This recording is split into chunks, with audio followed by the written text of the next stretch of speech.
What is up, ladies and gentlemen? It's your boy, the franchise player, Double B Bad Blood, joined by Sunday Center and your boy, Chemical Julian here. Welcome to the Roundtable Pro Wrestling Podcast, AEW Recap. And, AEW Recap was actually pretty good today. The show was... I have a lot to say about tonight. There was a couple That's a very blanket statement you just made there, Bad Blood. Hey, man, look. We don't like blankets. The game came out today. That's a very weighted blanket, if you will. The game came out today. I have a lot to say in this 5-minute recap so I can get back to playing Fight Forever. 5-minute recap. Okay, let's go ahead and talk about it. You guys break it down. Let's do it. Let's talk about the first match. We had opening up. Julian, this is your job. I don't want to take your job. It's all you have. John Moxley with Claudio,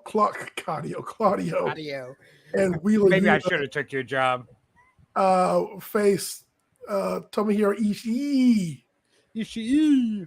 And usual John Moxley bloodfest, back and forth and Mox and beating, and Mox had to make up for not bleeding on Sunday. He did. He really did. He was like, I didn't bleed on Sunday. Everybody had to make up for him not bleeding on Sunday. Right. Mox was like, I got too much blood in my system now. I couldn't let none out on Sunday.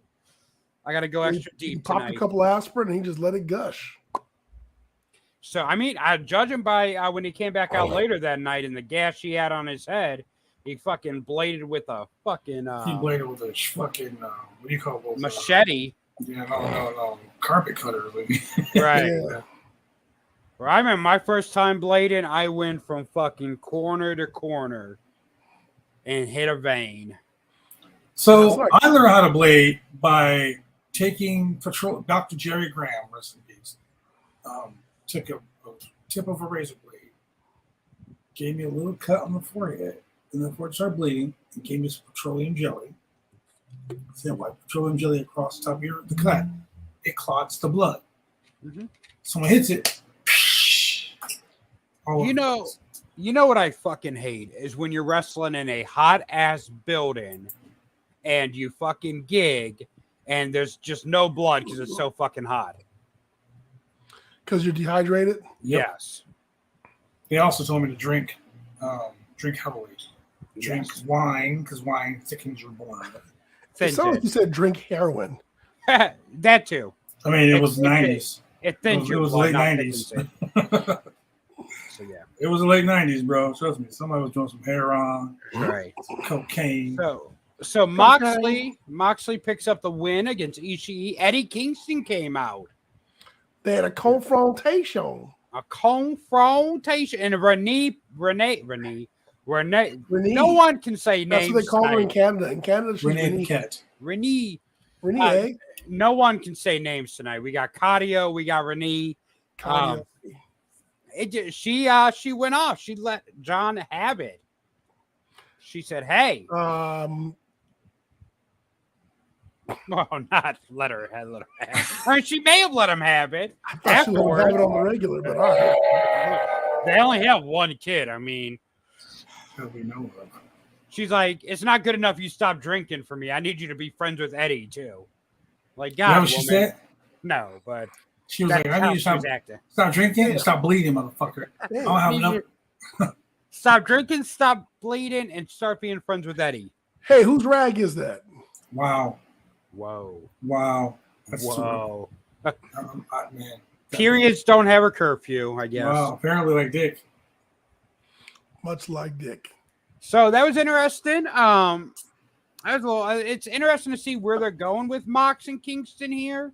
We'll get into that a little more later on in the show because there's some more interaction going on. I will say this. I said something. He drew the line. I said something the other night about the pay-per-view. And I don't know who it was. Said they'll circle back and they'll make it happen. Well, they fucking circled back. Oh, yeah. Yeah, we'll see how it plays out. See if they can coexist. God damn it. What did we have next? What was the next match we had? The next match was the hodgepodge, like chopped salad match of the night. It was Orange Cassidy, El Hijo del Vikingo, and Keith Lee versus Angelo Parker, Matt Menard, and Daniel Garcia. Is there a shortage of just for men in America, and Keith Lee can only find it in Canada? You know what? Apparently, Keith Lee, he's one of my favorites, but I felt a little slighted. I felt like he betrayed the tribe, Silverbacks. right? By coloring up, if you will. Right. He didn't look like letting the gray go. He didn't look like me and him, man. I was like, look at that. I was feeling good. Got a big man out there letting the gray go. I was like, it's one of my people. Keith Lee for president. Hey, solid. He didn't look like Uncle Phil tonight. He looked more like Carl Winslow. He looked stupid. Turned heel. He looked like a stupid idiot. Oh my God! People he like, made who's the that list. Guy? Maybe that was Keith Lee's uncle who was wrestling last week. So I didn't care about this match. It was. I have a lot to say about this match. This match was, in my opinion, fucking way out of line. Yeah. Made no sense. It was. I didn't know if Keith Lee was turning heel or what because Vikingo flipped over the top rope and barely missed the ground. If it wasn't for Keith Lee catching him, his ass would have been fucked up. Okay, so he kicked the ground, right? And then Keith Lee looked at him and looked pissed. Like, motherfucker, did you just do that? And he went over and he grabbed him like he was going to powerbomb him. And I got so excited. No, but the announce team said, "Ha ha! Look at the teamwork." I got so excited. I was like, yes. Yeah. Oh, fuck, man. Oh, fuck. Then he powerbombed him into the other guy. Then he picked him up and tossed him like haphazardly to the top rope. He tagged Orange Cassidy, who didn't look like he was ready for the tag. And then Vikingo dives off the top of it again. I'm like, dude, what the hell? Like tonight, everybody was botching spots. Oh, yeah. Well, here's the thing. Like the WWE fans, I know you guys going to fucking jump on the bandwagon and you're going to say Botchamania. Well, tonight was a lot of fucking botching. Yeah. No, you know what? Not even that. I mean, this is just a classic example of when you've got a lot of people on your roster and you just decide, let's throw these people in with these three people. Because granted, you're doing the good thing and you're trying to get everybody TV time. I get that. Because there was no real storyline that was going to come out of this, and there was no storyline going into this. The only thing that would have made this match make sense is that the three people from each side were going to be tag partners in the blind eliminator tournament. Correct. Like if you had Orange Cassidy on one side and his partner, no, they already announced Keith Lee and Swerve are partners in the blind.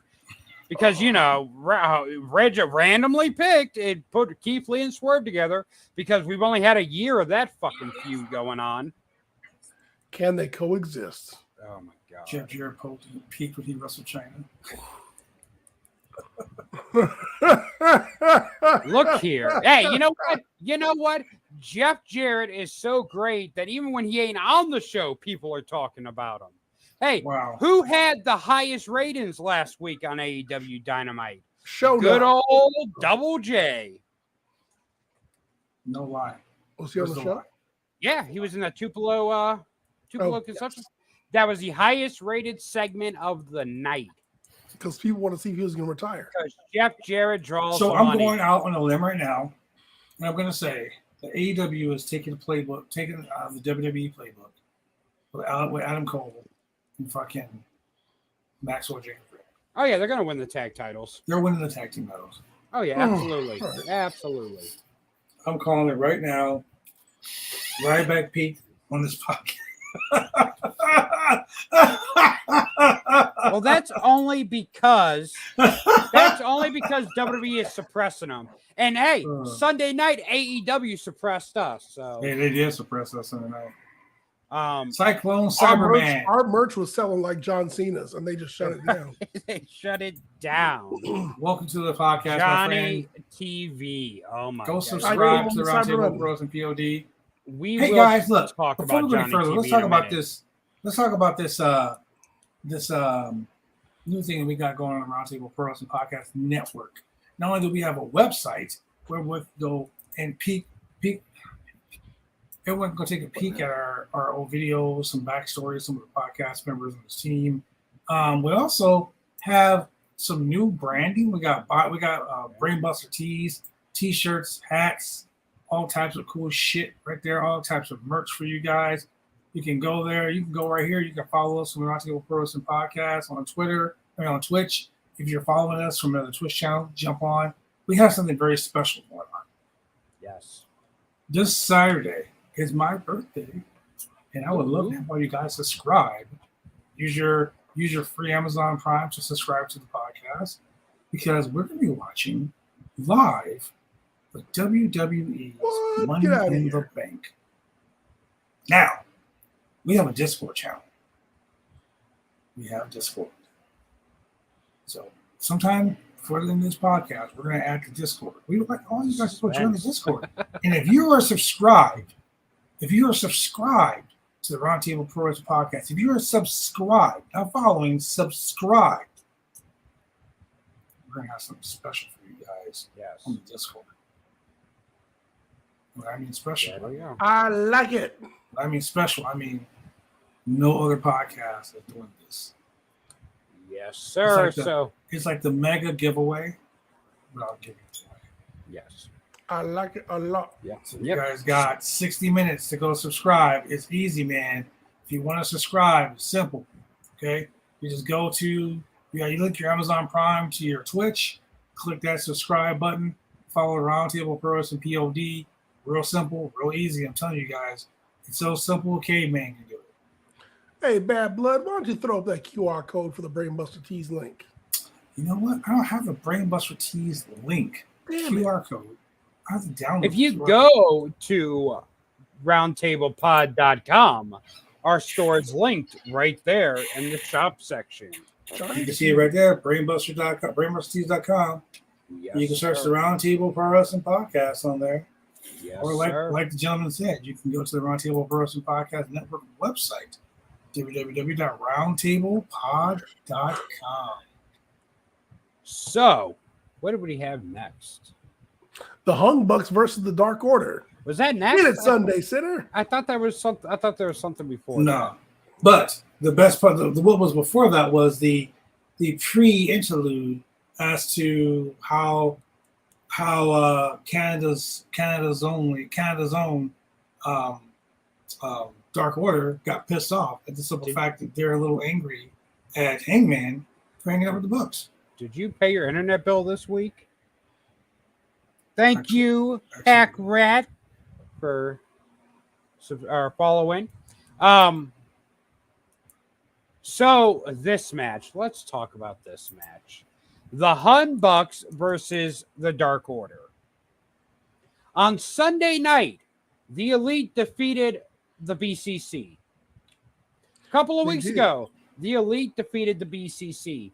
Tonight, the Elite goes out and has a back-and-forth match with the Dark Order, who the BCC destroyed just a few weeks ago. They squashed them. Completely Squashed them. So now the people that have been beating the BCC for the last month is having a competitive match with the people that got squashed by the BCC. So, I hate it. It's dumb. Before you ultimately hate on it, keep in mind, the BCC just took the Bucks and Kenny, and they took the Bucks and Hangman to fucking hell and back, beat the shit out of them. So of course they're hurting. The Dark Order is still fresh.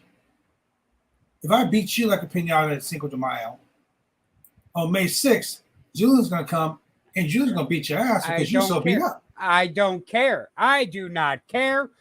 I do not care in a boat. I do not care with a goat. I do not care, Sam. I am. Shit! Look at all these fucking subs. The way. Thank you for subscribing, Suspack, and UFO Drip, and Rocky Winner, and whatever, and Punk. I haven't seen Punk in a while. Thank you all for subscribing. What was I going to say? Oh, I don't give a damn. I don't give a damn if the BCC tied their legs and their arms together and threw them over Niagara Falls without a barrel. I do not care. The fact that they would have that much of a struggle against the group that the BCC just destroyed. They didn't just beat them. They didn't just win a match again. They squashed them. They made the Dark Order look like jobbers. And now your elite team and the team that we're supposed to take serious against the BCC is going out and struggling to beat these guys? Come on now. Makes no damn sense at all. Now, me personally, I completely 1,000% agree with you. I understand and don't say it can't be 1,000%. God damn you, shut up. 100. It's God. Did Scott Steiner not teach you anything? I mean, he sure as fuck didn't teach me math. Class, I'll tell you. He sure as fuck didn't teach me math, that's for sure. But the point I'm making, because it literally means per 100. Listen. The point, assholes, that I'm making, I agree with you. I agree with you. Good. I'm glad we're on the same page. All right.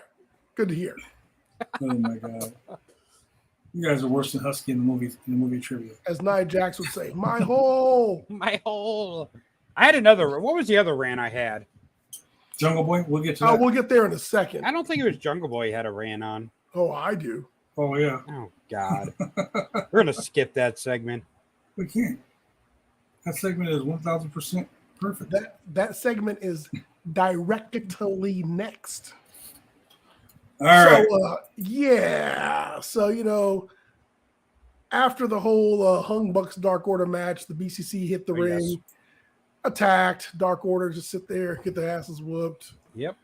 The usual. I like how Moxley pulled Yuta off of Eddie, but then turned his back when they crushed his arm in the chair. And then Moxley announced on July 19th, Boston, Massachusetts, the TD Banks Arena. It's going to be blood and guts. It's going to be a bit of blood in Boston. Some tea might get dropped in the water too over there. So we're going to have blood and guts. You said you don't see how it's going to be the Elite versus BCC because the Elites won 2 in a row. Well, now, this is actually going to be the first blood and guts without Chris Jericho in it. I mean, shit, Jericho might worm his way in. You never know. He may be like, he'll be like, I'm Elite. I'm the pain maker. Let me get in there and make some pain. That's my other rant. Okay, I'm glad you said that. That's my other rant. No. We'll get to that in the main event. Clown shit. We'll get to that in the main event. That's my other rant. Thank you. So in the botch of the night, MJF calls Roderick Strong Karrion Kross. Eric White. Okay, now I'm gonna tell you why. I posted it earlier. Last week's interview, when Adam Cole was in the ring and MJF came out and MJF got on the mic, MJF reenacted the Adam Cole Karrion Kross promo. Yeah. You got the girl, you got the music, you got the pyro, but you know what they do to make me make me cool? They ring a freaking bell. That was Adam Cole saying that to Karrion Kross in NXT. Mm-hmm. So that's why tonight he went to him and said, hey, Karrion Kross. Eric White guy. He is look. Say what you want about MJF. MJF to me gets the because that dude is such a great heel because he is a fucking asshole. He blurs the lines, literally blurs the lines. Literally inside baseball for He is going to be on Collision on Saturday. Yeah. No, on Thursday. Oh, that is tomorrow. That's tomorrow. Shit. Mm-hmm. Is he going to? Are we going to have a MJF CM Punk confrontation? Ooh, I didn't think of that. I don't know. I think they're taping Collision tonight, so I don't even think CM Punk's there. Not always. There's going to be some weeks it's taped. Tony Khan already said that. Because you know what? Because you're going to take Collision, Rampage, and fucking Dynamite? God damn, that's a long night. Because here's something that confused me during that whole thing is Adam Cole said, good luck with Samoa Joe tonight before he got in the car. He did so I was like, I didn't hear them announce that match. And then they announced it for Collision. So I'm like, oh, they must be taping Collision tonight. So CM Punk probably won't even be on it because he wasn't advertised. Wow. Tony Khan thinking he's sliding a little slip one past us. Look at that.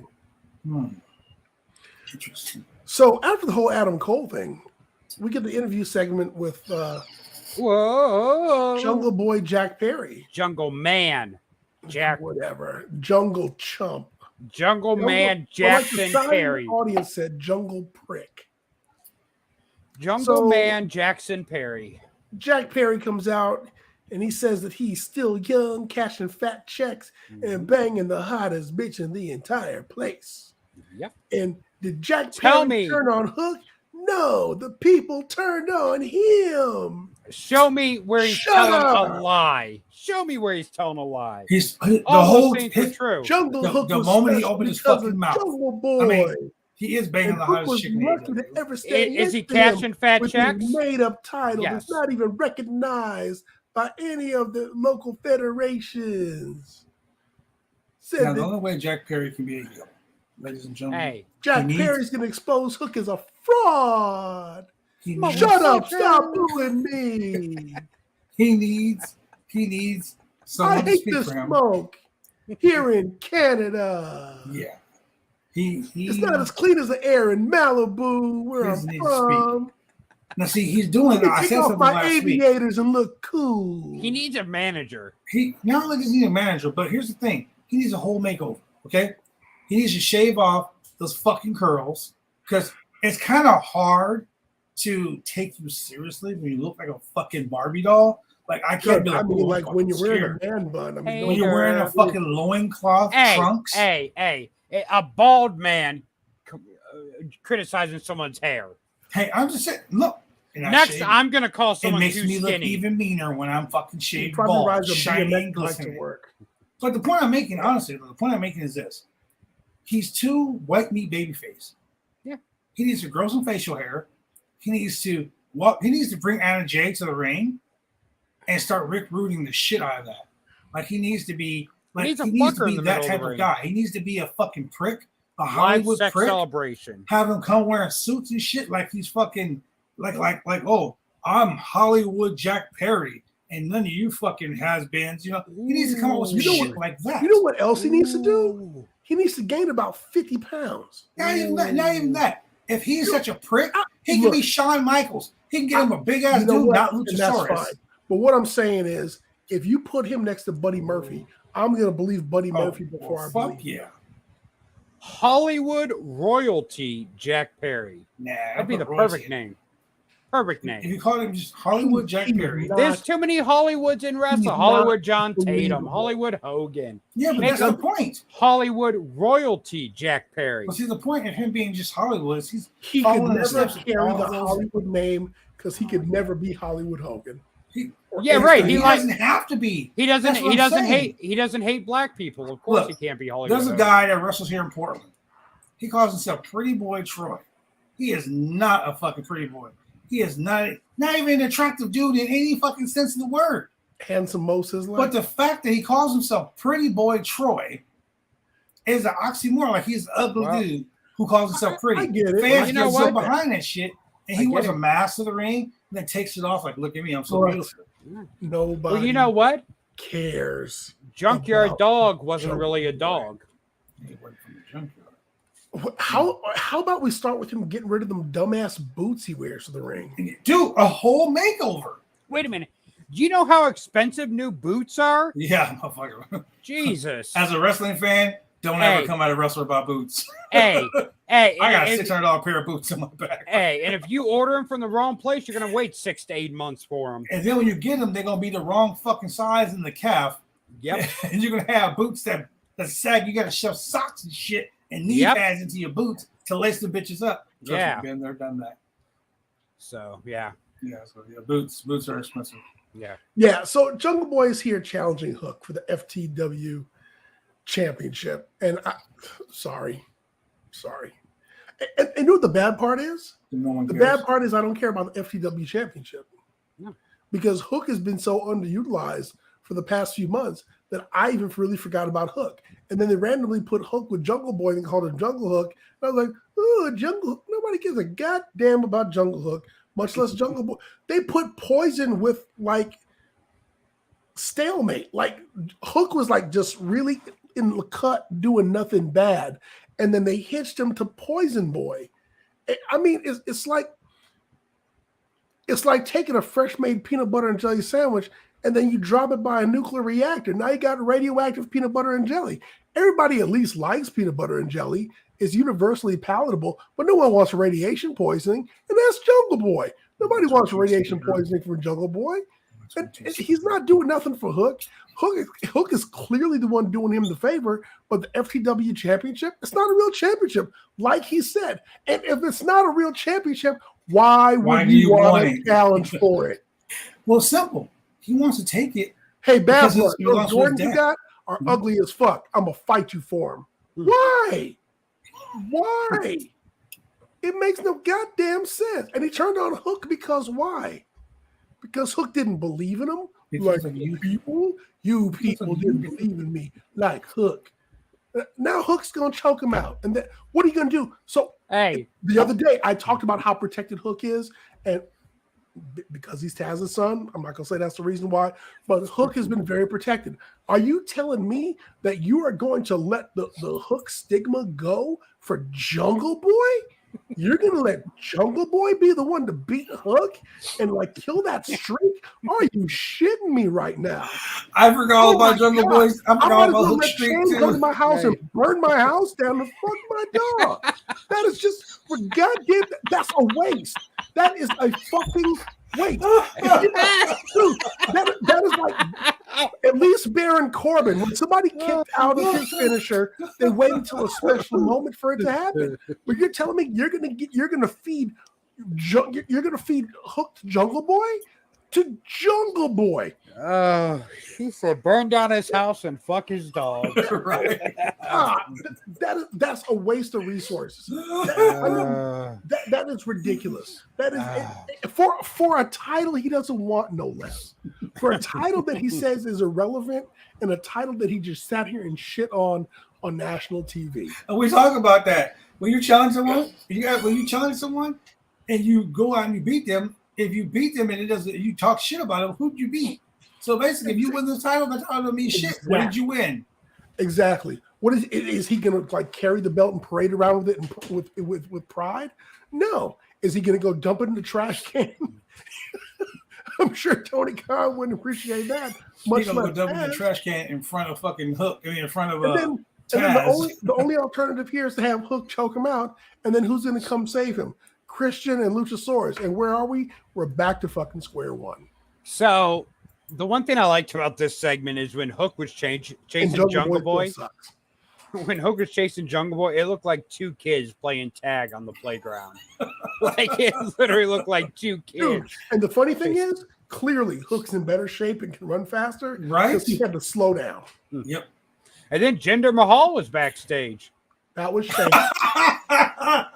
That was Veer, bro. That's why I skipped so long. He was working security. That was Shanky's event services. Hey, you know what's fucked up though? Hook hit him with the fucking trash can. Right. And didn't say shit to him. Dude looked all types of confused. Not even sorry. He was just like, what the fuck happened? He looked so confused. He's like, what the fuck? Oh, good times. Okay. So then burn his house down and fuck his dog. Wow. Damn. So then we get to the main event. No, we had Ruby Soho versus local. So then we get to the main event. We had Ruby Soho though. We had a Ruby Soho match. Oh, wait! You're missing a match. Ruby Soho versus the enhancement talent. Hey. Ruby Soho versus Alexia Nicole. Yeah, you're missing it. You must have the wrong format in front of you. So, in this amazing 5-star classic between Ruby Soho and local enhancement talent 1, Alexia Nicole, thank you. Her too. So I wonder if it was COVID that Adam Cole had. You know what's both funny? of them to be out. You know what's funny? Both of them are sick. Ringside. Both of them are sick, but Adam Cole. Wait. So let's go back for a minute. Right. Adam Cole is talking to MJF. Right. So they Adam get into Cole, a car talking about they're going to go party. Yet they announced on Twitter that both Adam Cole and Britt Baker were sick and they were at home. Yeah. So it's TGI. You know, ladies and gentlemen, we always say we're not a simp for any wrestling company. We shit on a company if they're doing some shit. And I'm literally sitting here thinking about going to get some toilet paper because tonight I'm taking a lot of shits on this show. Hey, what they did is they went and found a homeless guy on the side of the road in Saskatchewan. It was like, hey, come stand in for Adam Cole tonight. Pretty much. So anyway.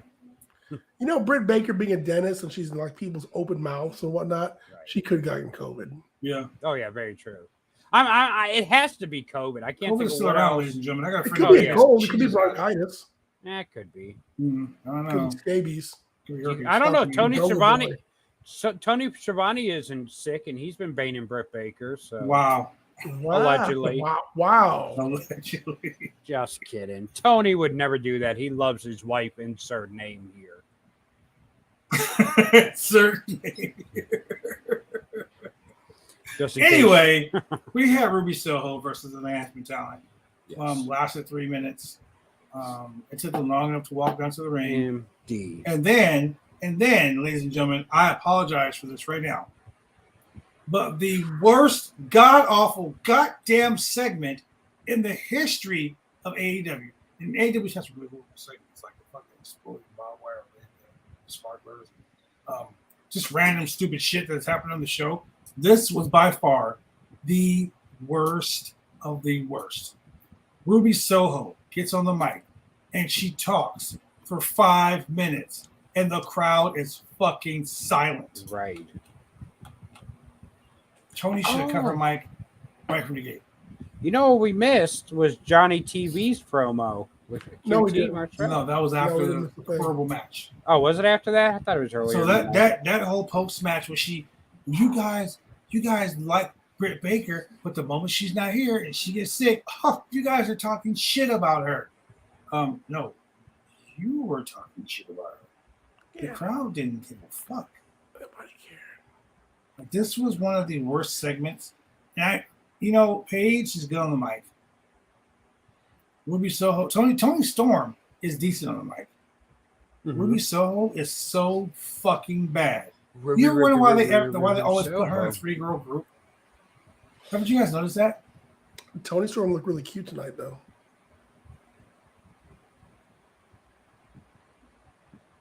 Would you let her burn your house down and fuck your dog? My dog doesn't go for her kind. Oh, okay. He's more of a Jungle Boy type. Yeah, Tony probably told her she did a good job because he doesn't like confrontation. Well, yeah. It was Yeah, weird. you know what? Tony is a very awkward person, so I could probably see that. It was horrible. You just got to give him the right fuel. The only time I've seen Tony seem like he was kind of mad was when he was talking about WWE in that one press conference. Bucket the boats. He's like, I'm not gonna put up with that bullshit. Oh, that was funny. When he's talking about them running on the same night as Vince McMahon. I'm not gonna put up with that bullshit. I'm gonna get you. So after that god awful segment, we had Johnny TV. Another god awful segment. Is this guy just gonna call himself every Johnny out there? But you know what was even funnier? As he was doing, I don't know if he thought he was taking a Snapchat, a picture or something, but he kept going. Yeah, like he was waiting for the wind to blow. And when it wasn't doing it, he stopped. He was like still moving in the frame. And then they turned the camera off. I mean, someone just needs to call him Johnny Direct to Video. I mean, I can tell you right now, AEW's backstage promos and all the camera work is really fading away because BJ Whitmer is now in jail. So that was his job. Is he back in jail? The police I thought he got out. Him. He never replied. Yeah. So. You don't hear the 911 call or the... Yeah. I texted him right after that. I heard that. Yeah, dummy. I was like, bro, you need to talk? Jail, yeah. Yeah, it was bad. I haven't heard it yet. It's bad. Anyway, so let me get to the main event. And this main event match. Okay, let me start off. Sting and Darby Allin to face Sammy Guevara and the Painmaker. Wait. Before you shit. Is that what his wife calls them before they do anal? No, she calls AEW must have Sammy Guevara must have pissed somebody in AEW off again. Because remember when he was every time he came out, they fucking went to picture in picture and he had to do the fucking cue cards. He came out doing that shit tonight. I was like, okay. And he waited, and then they went to picture in picture, and then he started going through the cards. So shit away, my friend. Let's talk about, first of all, the Painmaker gimmick is fucking stupid. It's never been over. It's never gonna be over. It's like a wax figure version, a melted wax figure of Alice Cooper. That's what it is? Is that what it's supposed to be? I thought it was like a broke ass Sting. He didn't have enough face paint. Not fucking it's never been over. No one's like, oh my God, he's gonna be the Painmaker tonight. Oh, this is gonna be It's not like Crow Sting. It's not like the Demon Finn Balor. No one gives a flying Joker Sting. fuck it's not like Jungle Boy outfit. No one cares about fucking Painmaker. Painmaker is not a draw. Painmaker is not this mysterious character that people can't wait to see. People don't give a fuck if you're the Painmaker, if you're the Lionheart, if you're the Champion, the Ocho. They don't give a fuck what name you go by because you're still Tubby Jericho. Wow. Damn. Wow. Center rant over? Damn. Jungle Boy sitting at home like, whew, thank God the heat's off me. Right?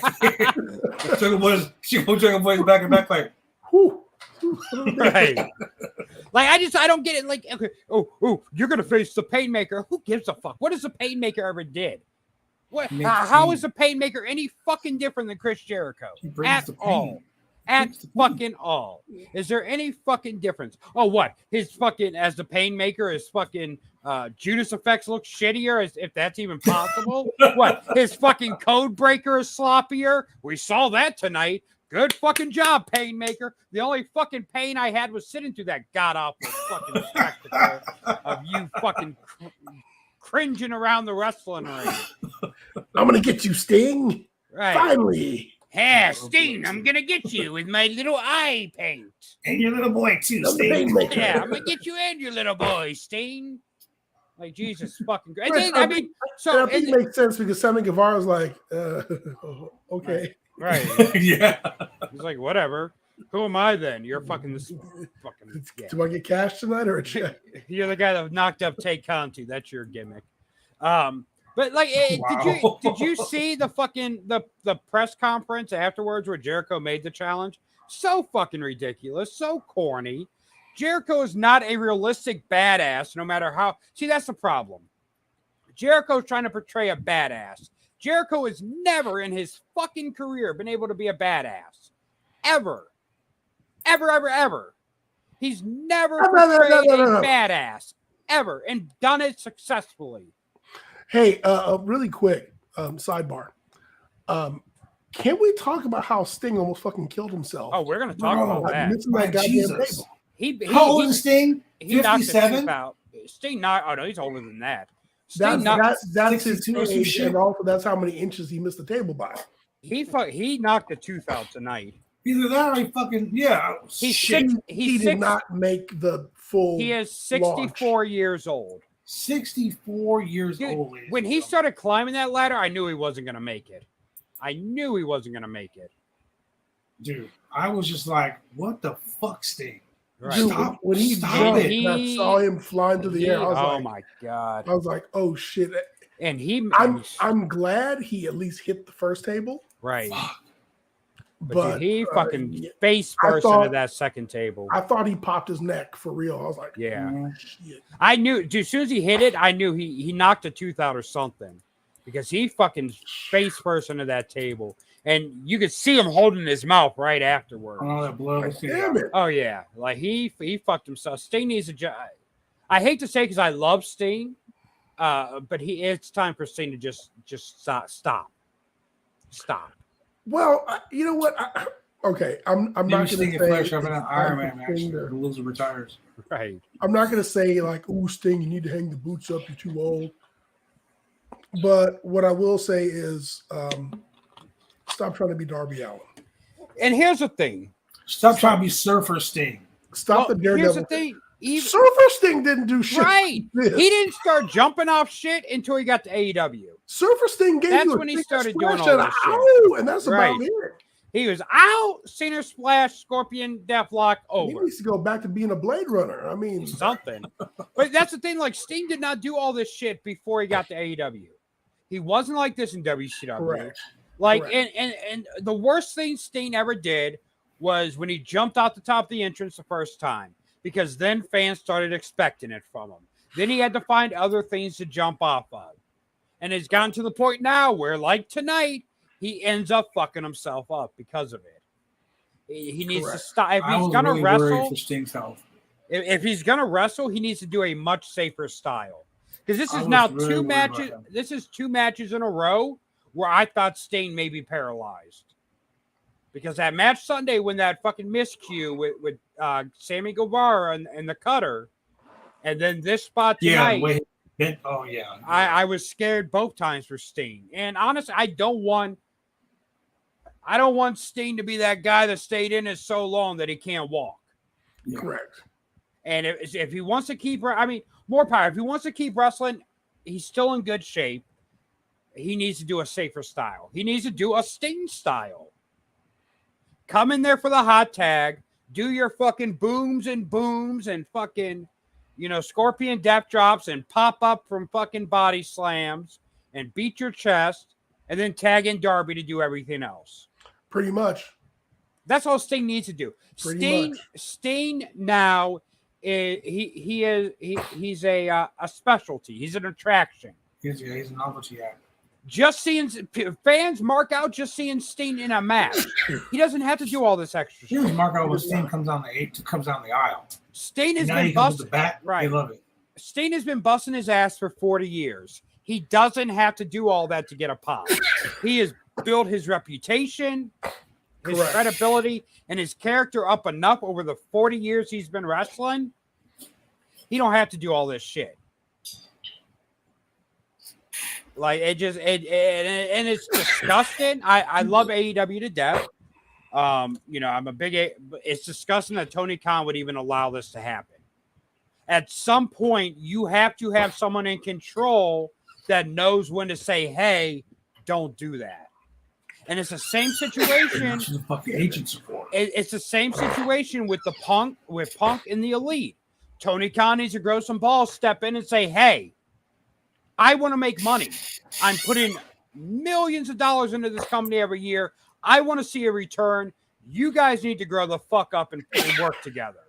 And he needs to be able to, Tony Khan needs to start having balls and talking to these people and telling them, hey, this can't happen. Hey, Tony, if you want somebody to be your fucking heater, I got you, bro.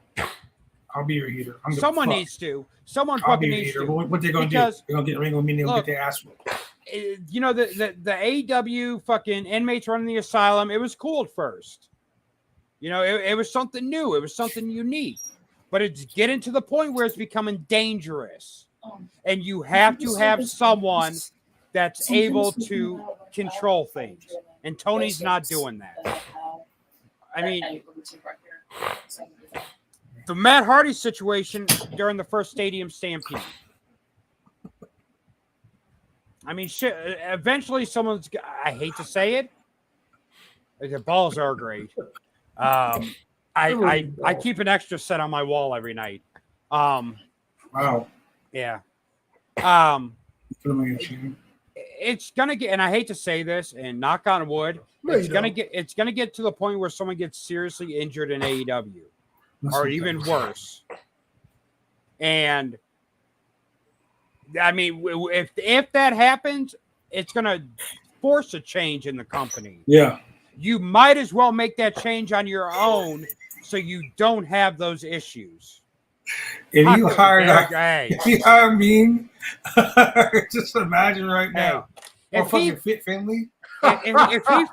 fucking hired Haku, CM Punk and Kenny Omega would be holding hands, skipping down the ramp to open Dynamite.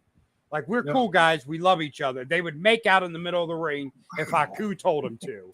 Because who the fuck's going to say no to Haku? Haku told me to kiss the dude. You better get tongue down, bro. Right. I'm like, do you want me to stop at the mouth? Because, I mean, I'll give a pan hug. Wow. Haku's like, betrayal. But, yeah, so, I mean, something needs to change in AEW. Obviously, your EVPs can't do their fucking job because they're too busy being petty. Are putting themselves over. Get out of here. What is that just coming to? You came in to fucking blowjobs and man-on-man kissing because of Haku. Haku's just our excuse this week. Next week it'll be something else. Haku says, kiss the motherfucker. You better. Right. Tongue or not, sir. Look, if Haku is like, hey, go blow that guy, I'm gonna one up him and blow the entire locker room like a circus seal. Okay. Like, I'm gonna go above and beyond for you, Haku. Don't pull my eye out, please. I believe. Yeah, I'm like a anyway. Honestly, this AEW, if I rate this AEW on a scale of 1 to 10, a solid 5. Actually, I'm gonna give it a 6. Fuck it, I'm gonna give it a 6. You know why? Why? Blow everyone inside. Blow everyone in sight for that needs to be a shirt. Oh my god! I blow for Haku. Blow everyone in sight. I give it a 6 because we had a solid MJF segment. Yes, I liked it. The 6-man tag team match it may have been a clusterfuck, stupid match, but it did have a lot of story behind it. Most people are watching it. Maybe some of you on the podcast are, but if you're watching every Monday on Being the Elite, there's been a story going on with Adam Page and the Dark Order. Dark Order's been losing members left and right. You got what's his name? Stu Grayson's down there on fucking Ring of Honor now, and he's a heel, and he's left the Dark Order, and he's now with Vinny and fucking Dutch. Then you got them being a solid trio, because at one point the Dark Order had the best trios record in AEW. Here's the thing: I shouldn't have to watch a fucking YouTube show of the Young Bucks to know what the fuck's going on Wednesday night. I agree with you there. I agree, 2,000%. Fucking EVP. It's not 2,000%. No fucking thing is 2,000%. The percent means per 100. You can't go over 100. The EVPs are fucking using their own fucking thing to try to promote their little YouTube fucking channel. They're more worried about getting fucking likes on YouTube than getting ratings on TV. That's the fucking problem right now with AEW, is you have EVPs that only worry about them fucking selves. Yo, Hater's right. The Elite got jealous of Punk because he was over and purposely sabotaging him. They have ruined his run in AEW, which has cost Tony money and merch and TV. Tony needs to fire them as EVPs. Real shit, I fucking agree. When Punk said you have EVPs that couldn't run a fucking Target, he wasn't lying. I mean, it's ridiculous. Yeah. I shouldn't have to watch the EVP's fucking YouTube channel to understand what's going on Wednesday night, to figure out why there's matches going on. It makes no fucking percent. I agree with you right there, Dave. They do 800,000 views. They do have a lot of views. They do, but what were they doing before the fucking Punk fiasco? Over 1 million every week. That's true. That is true. Yeah, and so if you think about that, they're doing over 1 million every week when Punk was there. Punk left because of the fucking Young Bucks. Who the fuck has cost you money and ratings now? Your fucking EVPs. I mean, honestly, the people that fucking benefit the most from you getting better ratings because more money comes into the company, which means more money comes into their fucking pockets. But like Punk said, they're too busy stepping on their own fucking dicks to do what needs to be done. Okay, so real talk, all bullshit aside. When the Bucks segments are when you look at the segments and how many people are watching the Bucks, CM Punk merch, CM merch. I hate you for that. I hate you for that one. It's all the same. Oh, so they're neck and neck and so yeah. Well, Ryback was selling out for us and tees. You know what I mean? Anyway, the point I'm trying to make about this whole thing is their segments when this whole Punk thing started between them. They were the lowest rated segment on the fucking show. Right. Like for weeks. People didn't tune in to watch the Bucks. No. I'm a little biased towards the Bucks in some aspect, but I'm also very hard on the Bucks in other aspects. Because they're family, I can be, oh man, I gotta support the Bucks. Excuse me, I gotta pick up that name you dropped. As a business person and as someone in his business, I'm gonna say, stop being a bitch and go make fucking money. Right. Stop fucking bullshitting and make money. Because this ain't the friends business. This is the money business. Correct. Yeah. I mean, let's put the top star. Look, let's put the fans on here. Here's the thing. Before Punk returned on TV, the ticket sales for Collision past that first show we're not doing good. Yeah. Right after Punk, once people saw Punk on Collision, the other shows sold out. So the building last week that they did the show this last Saturday, that building, when they announced the very first Collision, was in Chicago. That building has sold 600 seats. Right. And WWE stands are fucking shitting all over it. Like, oh, yeah, they can't sell the fucking building out, blah, blah, blah. Canada's going to be their worst place to go, blah, blah, blah.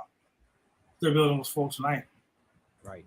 But I guarantee some WWE stands going to post a picture of the show. Oh, they papered the place. They gave away a bunch of cars. Tony Khan bought all the tickets. Tony Khan bought all the tickets, yeah. Here's the thing. I mean, it's been proven that Punk is a draw. Real quick, Senator, before you get started. Any stand out there, I don't care if you're a stand for AEW, I don't care if you stand for WWE. If you tweet or you send to social media a picture of a quote-unquote empty arena and you're shitting on the event and you're there because you bought a ticket, shut the fuck up. And I want to point out that if you're high enough to get a really good picture, you're fucking broke because you bought some shitty ass tickets. Shut the fuck up. Facts. True. And it's so funny because the guy was like, yeah, look at this. And the pictures were night and day, literally. This guy was like, yeah, look, they could barely sell the building out. Oh my God. You can still see the stagehands setting up the fucking shit at the bottom. So you were there in the fucking afternoon because the sun was out. With nothing better to do. With nothing better to do. And he's like, well, the show's going on right now. And then the guy posted a guy was on Twitter, posted right under him. Wow, it don't seem like there's any seats. He literally showed the same spot where that guy was filming, and he posted the picture of the empty arena. He was like, wow, you must have been here way earlier in the afternoon because there is not a seat open up there. And the guy, I followed the thread, and the guy was like, yeah, man, so I took that picture, man, and then all of a sudden people start coming in. So my comment was, you're the worst fucking type of wrestling fan. Worst. Like, you're not a stan, you're a fucking moron. At least people who at least the WWE stands, they have a valid reason why they like the company and why they dislike the company. And you know, everyone has their opinions. Opinions like assholes. Everyone's got one. But guess what? They all fucking stink. Because if you can take a picture of a room, if I go into a building and there's like 12 people in the building at 2:00, but the show starts at 8, I'm not gonna take the 2:00 picture and post it at 8:00 like, damn, there's nobody in this building. And then someone next to me posts a picture at 8:00 and there's thousands of people. That's gonna make me look stupid for one. For two, like Julian said, I wouldn't buy tickets to the show that I hate. So obviously I'm a fucking idiot. And then the third thing that really bothers me about it, this guy spent the whole event talking shit about the event. But motherfucker, you're still there. But he bought the ticket. You didn't leave. If I don't like something, I leave. If I don't like shit, I just leave. Yep. Anyway, ladies and gentlemen, thank you very much for joining us here on this edition of the Roundtable Pro Wrestling Podcast. Make sure we don't know if we're going to be on tomorrow night. I will post on our social medias if we are. But if Collision is tomorrow night, we will stream it live. With that being said, for Sunday Center, for your boy, Chemical Julian, I am the franchise. For Drew in the chats, for Ultimate Hater, all the ones that join us in the chat, thank you very much. We love you guys, and we will see y'all when we see y'all. Peace.